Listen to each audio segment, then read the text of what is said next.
వేషం చాలా బాగుంది. మీసం కొంచెం పొడుగుంటే ఇంకా బాగుంటుంది పుట్టిరాజు. ఇంత కష్టపడి ఈ వేషం వేస్తే చటుకుని పెట్టేశావు, ఎలా కనిపెట్టేశావురా? దసరా క్రిస్మస్ తాత వేషం, క్రిస్మస్ కొమ్మదాసువాడి వేషం వేసేది నువ్వే కాబట్టి.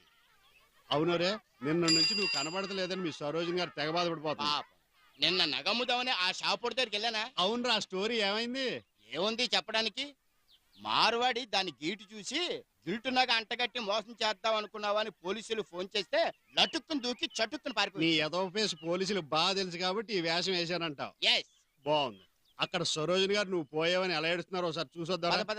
దేవుడు, ఎంత ఘోరం జరిగిపోయిందండి. చెప్పా పెట్టకుండా మాయమైపోయాడు. ఎక్కడున్నాడో? కుక్క పిల్లల వెంట తిరిగేవాడు పిచ్చి వెదవ ఎక్కడున్నాడు? దేంట్లోనే దూకి మరణించాడు. మాటకు సత్యానందం, ఆ మనిషి లేకుండా నేను బ్రతకగలనా? భగవంతుడా, ఎక్కడున్నాడో వెతికించండి. ఇక ఒక్క మాట అంటే ఒట్టు. సరోజిని, నువ్వు తప్పే.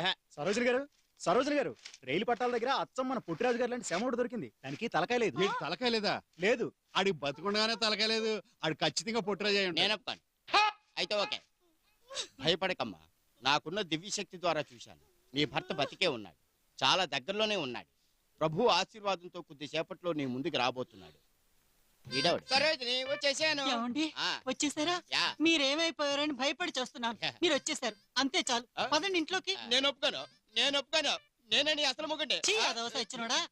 అసలు నువ్వెవడివరా? జెరాక్స్ కాపీని. అసలు నువ్వెవడివరా? అసలు ఏం జరిగిందంటే సరోజిని గారు, అయ్య బాబోయ్,